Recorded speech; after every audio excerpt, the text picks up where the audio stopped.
Ladies and gentlemen, boys and girls, and Pokemon fans of the world, your boys Corey, aka Crasher, and Cosmo! Woo! And ladies and gentlemen, in today's video, the absolute wave of Pokemon Scarlet and Violet leaks has continued even to this very day. The dam has broken. So, with that being said, ladies and gentlemen, this right here is going to be your obligatory spoilers warning if you guys had accidentally come across this video and you do not want to be spoiled. Please, we beg you guys, please click away from the video right now while you still can so that you remain unspoiled. But for those that are staying for the ride, let's get started. So kicking things off, we have ourselves Centro Leaks, once again beautifully summarizing everything, starting off with this. Pokemon Scarlet and Violet introduce 3 new mechanics slash gimmicks. The crystallization seems to be the main gimmick of the region. All Pokemon can use it, and most NPCs use it in-game. It's activated by a new ball-like item. And attached to the tweet, we ourselves a couple of images. Number 1, it reads, and I quote, "To make it more clear, one of the gimmicks used in Gen 9 was teased. Nearly all of the important NPCs will use it in-game. The other one is the so-called new concept, which will also influence battles some way. R-Fake, i.e. regional fakes, is also another new concept, but more like official teased memes." Official teased memes? What could that mean? I don't know. And you know, the more I see R-Fakes or regional fakes being thrown around, the more the curiosity and interest builds. Now, it's going to be very interesting to see how this is officially revealed, or at least elaborated upon, if we are going to be continuing with the route of spoilers and leaks. But, wow. I am definitely interested, to say the least. And just a quick reminder to you guys about the whole crystallization thing, in case you guys are curious. This is essentially how the crystallization happens. We have ourselves a Pokemon that is in the shape of, I think, a flower, and it has a crystallized look to it. And not just that, but we have ourselves a skull and crossbones above it, which I assume is the poison typing it is going to be utilizing here in this new gimmick. The second mechanic is the new type of forms. We still don't know what they are exactly. Well, the first thing that comes to mind would be regional forms, but here's the thing, they're not regional forms, they're not evolutions, but essentially a new concept, and this right here is in reference to the new Amoonguss and Wigglytuff forms we have seen recently. What if instead of regional forms, they are actually temporal forms? Oh. Like the past and the future, time-based instead of region-based? Oh, so, okay, kind of playing into the gimmick of past and future forms or something like that. And it's kind of funny now that you've mentioned something like this. I've been getting a lot of vibes from Scarlet and Violet, past and future. And a third new mechanic has been called R-Fakes, but we don't know anything about it yet. See, there we go again with the whole R-Fakes terminology being thrown around. My god, my curiosity is off the freaking chart when it comes to this. Pokemon Scarlet and Violet leaks Part 4. The Jigglypuff is an ancient form. Okay, hold the phone. Wait a second, ladies and gentlemen. Ancient form. When we think about the term ancient, we think about the past. So, maybe the second mechanic revolving around that weird Jigglypuff form revolves around ancient forms, and maybe regional fakes or R-Fakes revolve around futuristic forms, i.e. man-made forms. What do you think? Speaking of which, that Amoonguss has that green glowing neon thing, right? Yeah, it's very weird. It kind of looks like futuristic or alien-like, if you get what I mean. Yeah, you know, I could actually kind of get a little bit of the tie-in there, you know what I'm saying?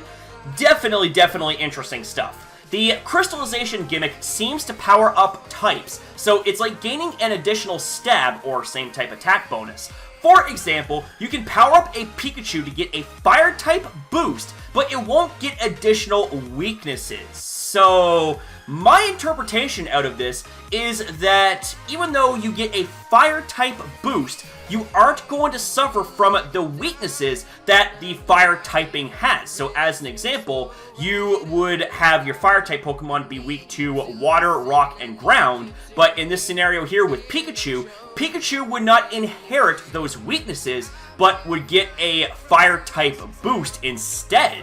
Okay!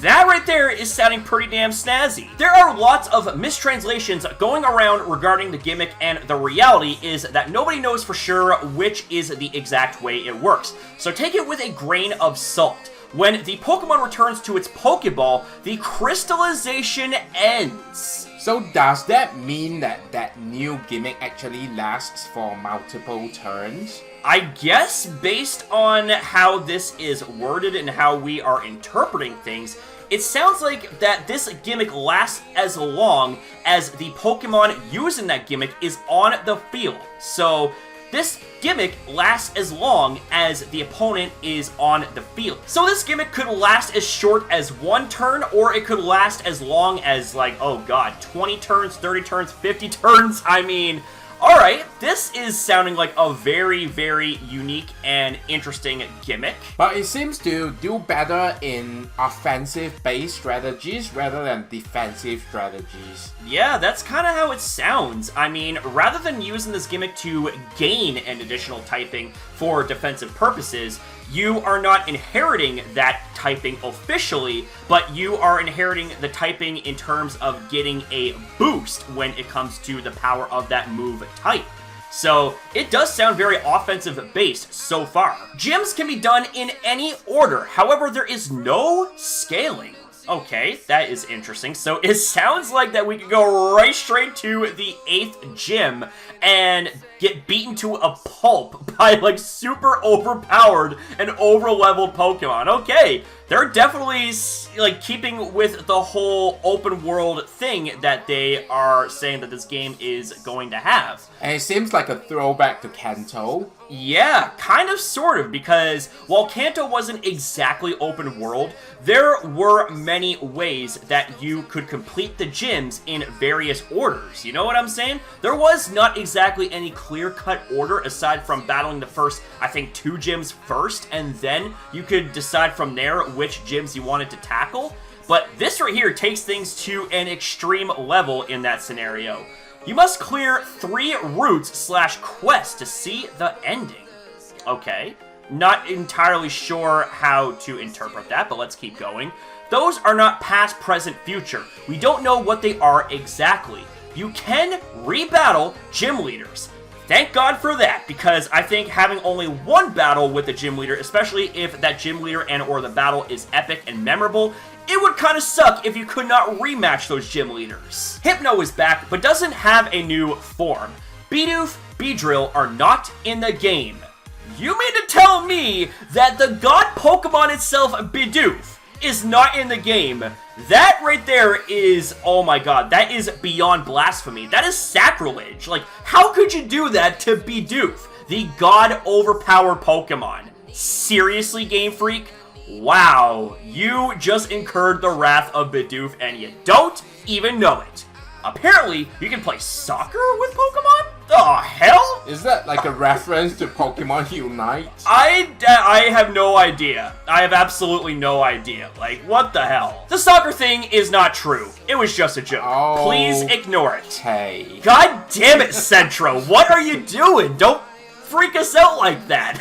It was a joke. Well, it was actually kind of funny. I'm not going to lie. You definitely had us there for a second. Lechonk's evolution has a gender difference. Okay, that's not really too much of a surprise, as there have been many Pokemon with gender differences. So this right here is just another Pokemon to tack on to the species of Pokemon that have gender differences. Like Crispy Pig versus Soggy Pig?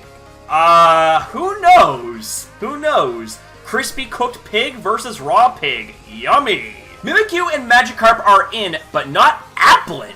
The hell? How could you do that to Applin? Applin is so crispy and tasty! But I will say, Mimikyu and Magikarp, aka Gyarados, being in the game, okay, that is something I can support, because I love me a Gyarados, okay? I love Gyarados, and I love Mimikyu as well, but as for the crispy Applin being not in the game, okay. That right there, okay. I have mixed opinions about this information so far. There goes my banquet theme team. Oh, come on, man! Yeah, like, what good is a banquet without an apple inside of the roasted pig's mouth, i.e. Lechonk? Anyways, food jokes aside, no difficulty options. Well, that kind of sucks because it'd be nice to have difficulty options, but okay, if the game hasn't come out yet, who are we to judge? You know, let's play it and see how it goes first. Elite Four is back. Okay, so we have ourselves a traditional mechanic making a return in the main series game, being the Elite Four. There are classes, exams, and interviews in the game.